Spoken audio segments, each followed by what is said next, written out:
आज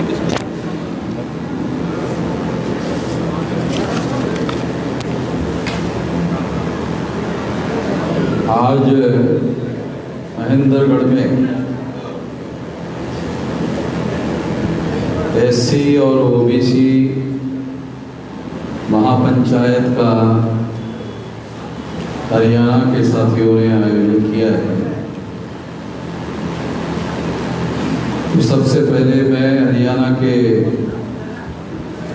साथियों को इस काम के लिए बहुत बहुत धन्यवाद ज्ञापन करता हूँ और कुछ बातें मैं आप लोगों को बताना चाहता हूँ। साथियों,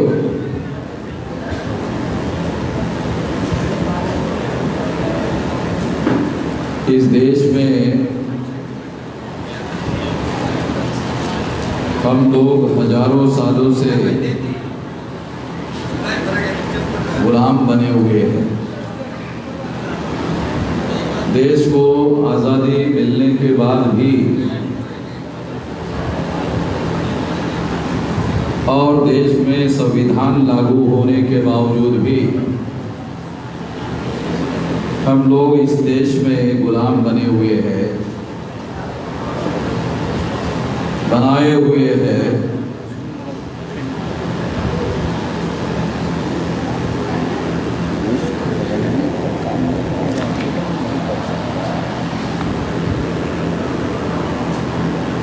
तो इसकी बहुत बड़ी वजह हम लोगों को जानने की जरूरत है, समझने की जरूरत है। इसकी वजह, गुलाम बने की वजह, गुलाम बनाए जाने की वजह अंधविश्वास नहीं है। अंधविश्वास की वजह से हम गुलाम नहीं हैं। इस देश में जो शेड्यूल कास्ट के लोग हैं, बैकवर्ड क्लास के लोग हैं, वो शेड्यूल कास्ट के लोगों को इस देश में 1703 जाति के टुकड़ों में ब्राह्मणों ने बांटा।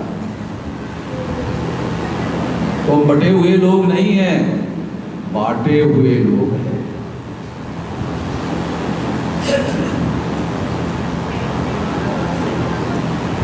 एक अछूत लोगों की 1703 जाति के टुकड़ों में बांटे हुए होना, 1703 टुकड़े हैं। सारे देश भर में शेड्यूल कास्ट के, जिसको हम इस महापंचायत में इकट्ठा करना चाहते हैं, उसके सारे देश भर में 1703 टुकड़े हैं। हरियाणा में 50-60 से कम टुकड़े नहीं होंगे। शेड्यूल कास्ट की 50-60 से कम जातियां नहीं होगी। 37। तो इस तरह से सारे देश भर में अलग अलग राज्यों में शेड्यूल कास्ट के लोगों को टुकड़ों में बांटा गया है। ऐसे सारे देश भर में 36 स्टेट है। ये 36 स्टेट में 1703 जाति के टुकड़े हैं शेड्यूल कास्ट के। इस टुकड़ों में बांटने की वजह से हम गुलाम हैं। तमाम लोग अंधविश्वास के हमारे विरोधी होते हैं, मगर जाति के समर्थक होते हैं।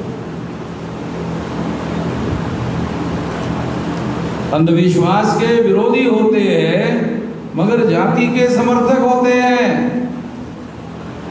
तो अंधविश्वास के विरोध में होने मात्र से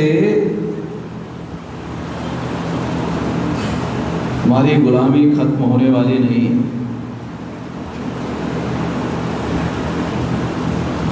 तो इसलिए हमको ये जो ब्राह्मणों के द्वारा पहले हमें बांटने के लिए वर्ण व्यवस्था बनाई, 4 वर्णों में लोगों को बांटा गया और ब्राह्मणों ने सबसे ऊपर अपने आप को रखा। बनाने वाले वही थे। कैथल में यही बात मैं कह रहा था, ब्राह्मणों को अच्छी नहीं लगी, जो सच था। वो 2-3 हजार साल से हमारे विरोध में कह रहे थे, बोल रहे थे, हमको नीच बनाने का काम कर रहे थे, हमको टुकड़ों में बांटने का काम कर रहे थे। हमारे लोगों ने हजारों सालों से ये बात बर्दाश्त की। अभी हमारे लोग इस बात को जान रहे हैं, समझ रहे हैं और इसके बारे में बोल रहे हैं। बाबा साहब अम्बेडकर के द्वारा संविधान के आर्टिकल 19 में बोलने की आजादी दी गई है, संगठन बनाने की आजादी दी गई है। मनुस्मृति में हमें बोलने की आजादी नहीं थी, संविधान में बोलने की आजादी है। मनुस्मृति में हमारे लोगों को जागृत करने की आजादी नहीं थी, संविधान में हमें जागृत करने की आजादी दी है। मनुस्मृति में संगठन बनाने की आजादी नहीं थी, संविधान ने हमें संगठन बनाने की आजादी दी है। आर्टिकल 19 में संविधान के संगठन बनाने की आजादी दी है। तो 1703 टुकड़ों में बांटे गए लोगों को जगाना होगा। पहला काम 1703 जाति के टुकड़ों में जो शेड्यूल कास्ट के लोग, जो 1703 टुकड़े थे, 1703 टुकड़ों के 1703 नाम थे और है। उन सभी लोगों को सेकंड इंडिया एक्ट 1935 के तहत बाबा साहब आम्बेडकर ने एक नाम दिया, शेड्यूल कास्ट। जिनके 1703 टुकड़े थे उनको बाबा साहब आम्बेडकर ने एक नाम दिया, शेड्यूल कास्ट। हमारे लोगों के पास जानकारी भी नहीं है, ज्ञान नहीं है, ऐसा नहीं कह रहा। ज्ञान बड़ी बात है, जानकारी नहीं है, ज्ञान कहां से होगा? है? जानकारी ही नहीं है तो ज्ञान कहां से होगा? ज्ञान तो जानकारी से आगे है। तो सेकंड इंडिया एक्ट 1935 में बाबा साहब आम्बेडकर ने 1703 टुकड़ों के लोगों को इकट्ठा करने के लिए एक नाम दिया, शेड्यूल कास्ट।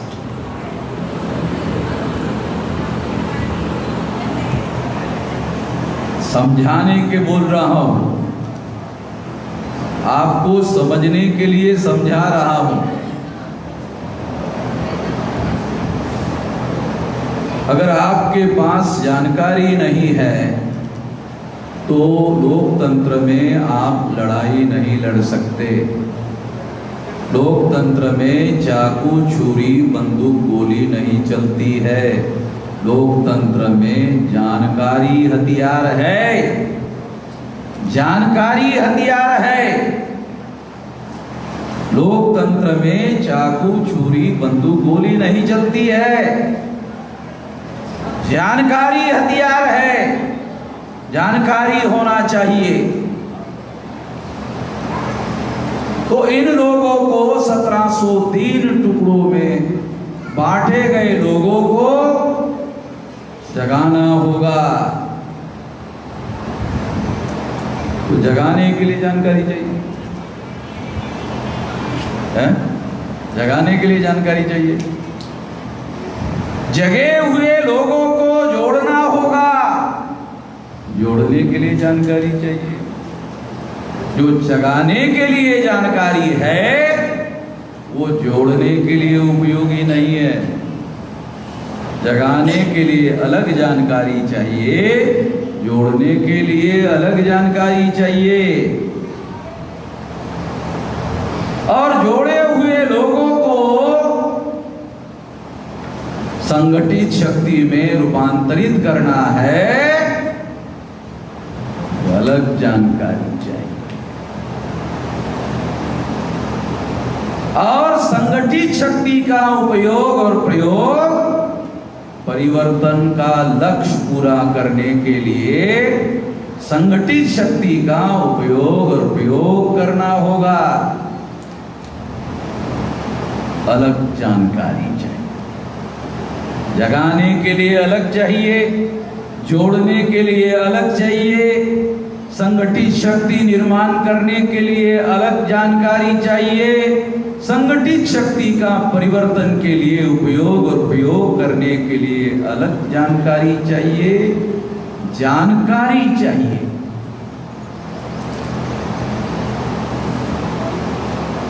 हथियार है जानकारी। क्यों? चाकू छुरी बंदूक गोली लोकतंत्र में नहीं चलती है।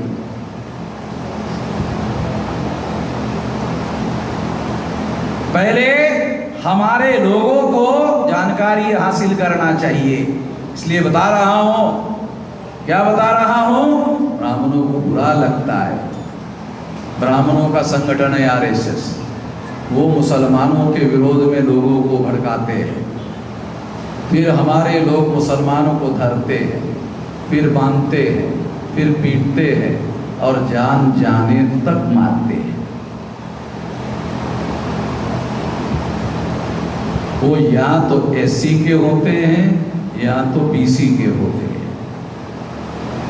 ब्राह्मणों के कहने पर मुसलमान को धरते हैं, मुसलमान को बांधते हैं, मुसलमान को पीटते हैं और जान जाने तक मारते हैं। बहुत लोगों को मारते हैं। मैं 18 साल 3-4 महीने की मेरी उम्र थी। अब इससे 66 साल मेरी उम्र है। 48 साल से कर रहा हूँ। वामसेव के संगठनकर्ता लोगों ने किसी ब्राह्मण को धरा, ब्राह्मण को बांधा, ब्राह्मण को पीटा और जान जाने तक मारा।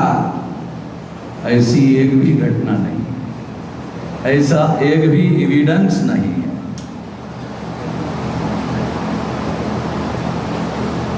समझ रहे हो क्या बोल रहा हूं? तब भी ब्राह्मणों को बुरा लगता है हमारा बोलना। हमारा बोलना, हम गोली नहीं चला रहे हैं, ब्राह्मण पर गोली नहीं चला रहे हैं, बोली चला रहे। गोली गोली नहीं, हम गोली नहीं चला रहे, बोली चला रहे हैं। फिर भी ब्राह्मण को बहुत बुरा लगता है। और कैथल में ब्राह्मण लोगों ने बुरा माना, हमारे नाम का मुर्दाबाद किया, कम मुर्दाबाद किया और थोड़ा ज़्यादा करना चाहिए था। ब्राह्मण मेरा मैदान में आके विरोध नहीं कर रहे हैं। बहुत दुखी हुई इस बात से। ब्राह्मण मेरा सारे देश भर में मैदान में आके विरोध नहीं कर रहे हैं, इससे मैं बहुत दुखी हूं। क्यों? अगर सारे देश भर में, मैं हरियाणा के ब्राह्मणों का बहुत आभारी हूं, बहुत धन्यवादी हूं।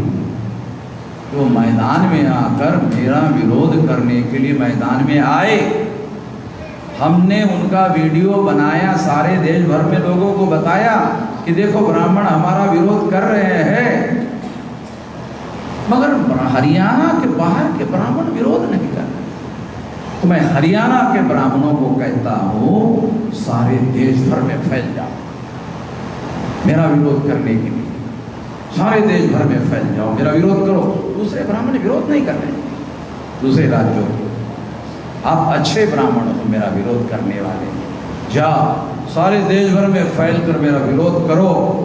क्योंकि जब ब्राह्मण मैदान में उतर कर मेरा विरोध करता है तो शेड्यूल कास्ट के लोगों को, शेड्यूल ट्राइब के लोगों को, बैकवर्ड क्लास के लोगों को मेरी बात सही लगती है।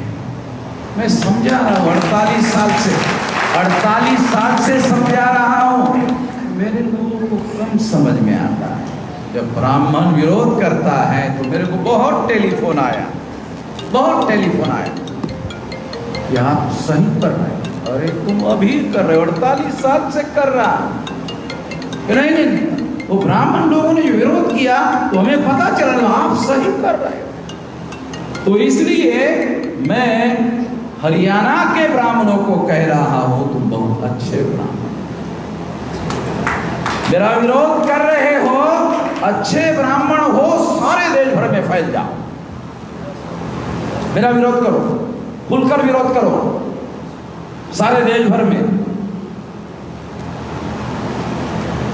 वामन मेश्राम को हरियाणा में आने नहीं देंगे, ब्राह्मण कह रहे। हरियाणा नहीं, भारत ब्राह्मणों की भूमि नहीं है। आप हमारे दया पर भारत में रह रहे हैं, ध्यान रखो। हरियाणा में नहीं, अरे भारत में तुम रह रहे हो। हरियाणा छोटा प्रदेश है। मैं तो सारे डेली ही घूम रहा हूँ। तो मेरा कार्यक्रम एक दिन का थोड़ी है, 11 तारीख का कार्यक्रम कर लिया और आराम कर लिया। मैं तो सारे देश भर से घूम कर यहाँ आ रहा। हरियाणा के लोग मुझे 9 तारीख मांग रहे थे, मैंने कहा नहीं मेरे पास समय नहीं है, 11 तारीख भी है। तो मैं आप लोगों को, जो लोग ऐसा कहते हैं कि यहां नहीं आने देंगे, वहां नहीं आने देंगे, मैं अपने कार्यक्रम रद्द करके वहीं जाता। जहां का ब्राह्मण बोलेगा यहां मत, मैं वही जाता।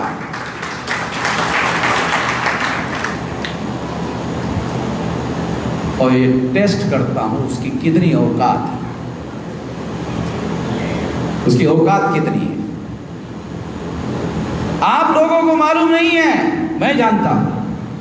जब हरियाणा के ब्राह्मणों ने विरोध किया मैदान में आकर, तो हरियाणा के सूझबूझ रखने वाले ब्राह्मणों की मीटिंग हुई। आपको पता नहीं है?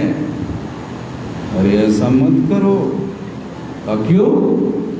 वामन मिश्रम को फायदा होता है, उसका संगठन बढ़ता है, उसकी ताकत बढ़ती है, और जितनी संगठित शक्ति बढ़ेगी वामन मेश्राम की, उतना खतरा हमारा बढ़ेगा। तुम समझ नहीं रहे हो। कैथल में गए, गलत किया, महेंद्रगढ़ में मत जाना। आए क्या? नहीं आए, आपको पता नहीं है। सूझबूझ रखने वाले ब्राह्मणों ने मीटिंग की और उनको समझाया। अरे तो हमें समझ में नहीं आ रहा था। विरोध मत करो, कम लोगों में वामन मेश्राम की बात जाएगी। विरोध करोगे ज्यादा लोगों में पहुंचेगी। जल्दी हमारा राम नाम सत्य होगा। राम नाम सत्य समझ में ना? हमारे लोगों को जो भाषा समझ में आती है वो बोलता हूँ। तो इसलिए मैं आपको बताना चाहता हूँ कि मैं अंधविश्वास के विरोध में बिल्कुल नहीं बोलता हूँ। मैं वर्ण व्यवस्था और जाति व्यवस्था के विरोध में बोलता हूँ। ये ब्राह्मणवाद का प्राण तत्व है। प्राण निकाल दो, अंधविश्वास ऐसे हवा में उड़ जाएगा, ऐसे हवा में उड़ जाएगा। जड़ को पकड़ो। अगर आप झाड़ की फांदियां तोड़ोगे तो झाड़ खत्म हो जाएगा। कैसे होगा? झाड़ में ताकत होती है, अगले बरसात में और 2-4 फरदोड़े फांदियाँ आती है, झाड़ साला वैसे खड़ा रहता है। ये ब्राह्मणवाद की जड़ है वर्ण व्यवस्था और जाति व्यवस्था। उसको अगर खत्म कर दोगे ये पूरा झाड़ उखड़ के खत्म हो जाएगा। ये करना चाहिए। इसलिए मैं तमाम जगह, हर जगह एक बात कि 1703 टुकड़ों में ब्राह्मणों ने बांटा, इनको जगाओ, इनको जोड़ो, संगठित शक्ति निर्माण करो, फिर संगठित शक्ति का उपयोग करो। फिर पिछड़ा वर्ग ओबीसी की 3743 जाति के टुकड़े हैं ऑल इंडिया में। ये मेरे आंकड़े नहीं है, 1703 भारत सरकार के 3743 टुकड़े मंडल कमीशन ने बताए, सरकार के आंकड़े। तो पिछड़े वर्ग को, ओबीसी को अछूतों से ज्यादा टुकड़ों में बांटा। 1703 टुकड़े अछूतों के और 3743 जाति के टुकड़े पिछड़े वर्ग के, ओबीसी के। ध्यान रखो,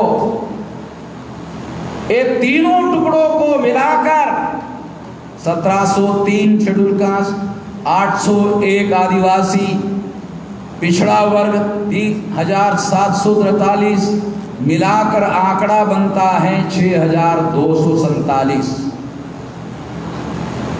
ब्राह्मणों ने जब आजादी का आंदोलन चलाया तो लोगों को कहते थे ब्राह्मण बुरे हैं। क्या कहते थे? ब्राह्मण। अंग्रेजों को कहते थे अंग्रेज बुरे हैं। तो लोग पूछते थे कैसे?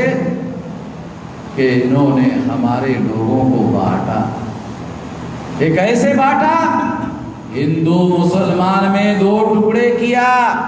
ब्राह्मणों ने हमारे लोगों को, तमाम भारत के लोगों को कहा अंग्रेज बुरे हैं, उन्होंने 2 टुकड़ों में बांटा। मैं बता रहा हूं, ब्राह्मणों ने 1703 टुकड़ों में शेड्यूल कास्ट को बांटा, 801 टुकड़ों में आदिवासियों को बांटा, 3743 जाति के टुकड़ों में पिछड़े वर्ग को बांटा, तीनों को मिलाकर 6247 जाति के टुकड़ों में बांटा। इसको 2 से भागाकार कर लो तो 3123 गुना ब्राह्मण अंग्रेजों से खतरनाक लोग हैं। 3123 गुना ब्राह्मण अंग्रेजों से ज्यादा खतरनाक लोग हैं। ए मैं बोल रहा हूं, मैं बोल रहा हूं, गोली नहीं चला रहा। तो हरियाणा के ब्राह्मण को बहुत बुरा लगा। रे ये तो जड़ खोदने में लगा हुआ है भाई। ये वामन में शाम गोली नहीं चला रहा है, बात तो सही है। चाकू छुरी बंदूक गोली नहीं चला रहा है, मगर ये जड़ खोद रहा है, जड़ खोद रहा है। ये ब्राह्मणवाद का जो पेड़ है ये उखड़ के गिर जाएगा और इससे 6247 जाति के टुकड़े इकट्ठा हो जाएंगे और इकट्ठा होने से ये झाड़, ये पेड़ गिरकर खत्म हो जाएगा। ये बात है। इसके लिए गाड़ना, ये करो,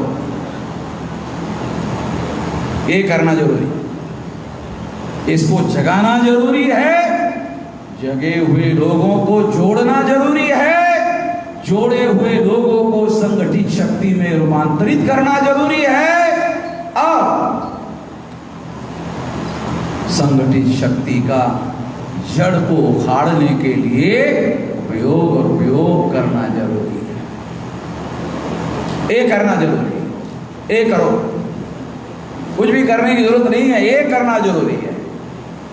मैं 18 साल 3-4 महीने की मेरी उम्र थी, अभी 36 साल चल रहा है, कर रहा, यही कर रहा। ज्योतिराव फुले ने यही किया।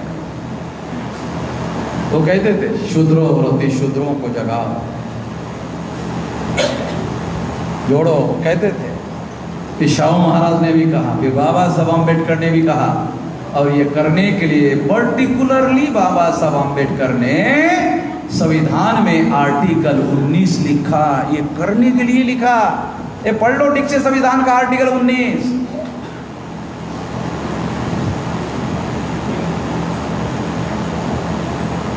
वाराणसी में यही बताने के लिए कार्यक्रम कर रहा था, तो ब्राह्मणों ने, वहाँ बीजेपी की सरकार है, वहाँ पुलिस वालों को प्रभावित करके हमारा कार्यक्रम रद्द कर दिया। मामला हाई कोर्ट में गया, हाई कोर्ट से नोटिस इश्यू हो गया।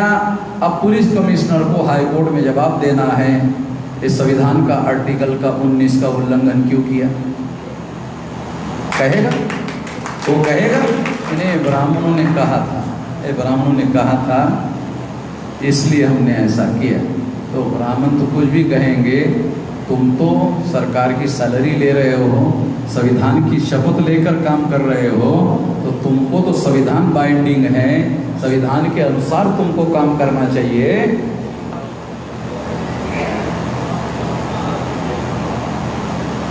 तो हम संविधान के दायरे में रहकर काम करते हैं। हम कभी कोई हिंसा करने का काम नहीं करते, न हिंसा करने का समर्थन करते हैं। जो संविधान ने हमें अधिकार दिया उसका उपयोग करते हुए करते हैं। ये काम 31/7 से किया, और अभी हमारे पास 31 स्टेट में 567 जिलों में 4000 से ज्यादा तहसीलों में 22,000 से ज्यादा ब्लॉक में और 1.5 लाख से ज्यादा गांवों में हमारा संगठन है। इतना बड़ा संगठन, पूरी जिंदगी लगा दिया। 18 साल 3-4 महीने की उम्र थी, यंग था, अभी 66 साल का हो। कल मैं जिस प्रदेश में था, वहाँ हमारे लोगों ने मीटिंग 6वें मंजिले पर रखी और लिफ्ट खराब हो गई। तो उन्होंने मुझे मैसेज दिया कि मेश्राम जी, लिफ्ट खराब हो गई, लिफ्ट दुरुस्त होने के बाद आ जाना। मैंने कहा सीढ़ियाँ नहीं है क्या? कहा है। तो क्या दिक्कत है कि आप 6वें मंजिले में चलते हुए 66 साल में कैसे जाओगे? मैंने कहा देखो, मुझे हाथ मत पकड़ना। तो मैं सीढ़ियों में बगैर किसी साथी का हाथ पकड़े 6वें मंजिले में एक ही दम में पहुंच गया, रुका नहीं। तो अभी हमारे में दम है। ये लड़ाई